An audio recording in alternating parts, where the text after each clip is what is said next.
Kuigi Eesti Konjunktuuriinstituudi uuringu järgi on kindlustunne teeninduses esimest korda üle pika aja taas plussis, jääb restoranisektor Eestis kõige hapramaks. Seda näitab ka kõnekas fakt, et Tallinna südalinnas Vabaduse väljakul sulgeb selle nädala lõpus uksed restoran Mood, vaid 5 aastat pärast avamist. 5,5 aastat jõudsime, enam ei jõua ja nii on.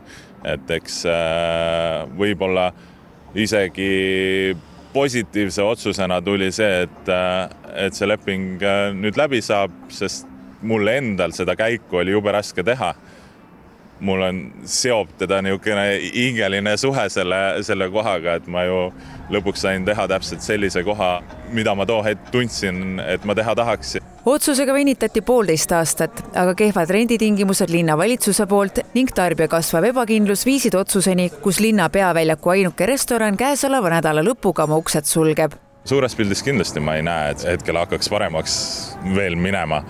Et pigem on tooraine ja muud hinnad tõusnud, nüüd tulevad kurja kuulutavad küttearved, et ma ei tea. Et see on, ma arvan, meie grupi puhul ka võib-olla algus, et tuleb ikkagi, et me siin kinni paneme, et tuleb ikkagi kriitilise pilguga kohad üle vaadata ja ikkagi, mis ikkagi miinust teevad, need tuleb kinni panna. Kuigi Konjunktuuriinstituudi värskest uuringust selgub, et majanduskliima indeks on tõusnud kõige kõrgemale tasemel alates 2021. aastast, siis reaalset kasvu veel näha pole.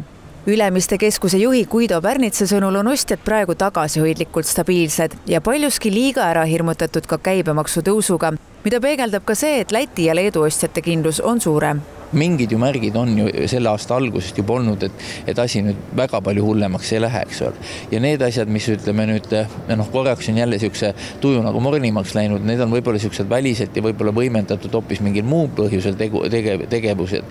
Sest mina arvan küll niivis, et see jant, mis siin selle käibemaksu ümber toimus, eks ole, mille nagu negatiivsust võimendasid nii poliitilised parteid, enne kõik, aga kaupmehed ise ka tegelikult.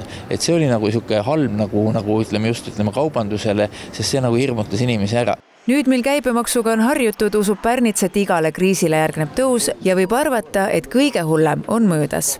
Ka Konjunktuuriinstituudi andmetel on olukorra halvenemine lõppenud, aga kiiret paranemist oodata ei ole ning seetõttu on veel näha ka mitmete ettevõtete sulgemist ja koondamisi. Kui majandus hakkab muutuma ja tehakse uusi investeeringuotsuseid, siis ongi tegelikult need hetked, kus mõned ettevõtted panevad ennast kinni, investeeritakse uutesse, need on ka tegelikult tööjõuturu ja töövaatest muutumise kohad, aga ütleme, et kui inimese vaatest öelda, siis ilmselt lähiaastatel ikkagi see pilt Eestis on selline, mida ka tööstusjuhid ja ettevõtjad ütlevad, et meil on pigem töökäsi puudu, mitte üle. Pigem hakkab lähiajal näha olema statistilist paranemist, mitte veel reaalset jõukuse kasvu. Peaminister näeb aga maksupoliitilistele sammudele toetudes tuleviku helgena. Tulumaksu tõusu ärajätmine ja maksuküüru kaotamine peaksid inimeste olukorda veidi kergendama. 1. jaanuarist jääb ju tarbijatele, meile kõigile jääb oluliselt rohkem raha kätte, kuna tulumaks alaneb. See tähendab seda, et sisetarbimine elavneb. See tähendab seda, et kui ka ettevõtetele tulumaks ei tõuse, et investeeritakse rohkem.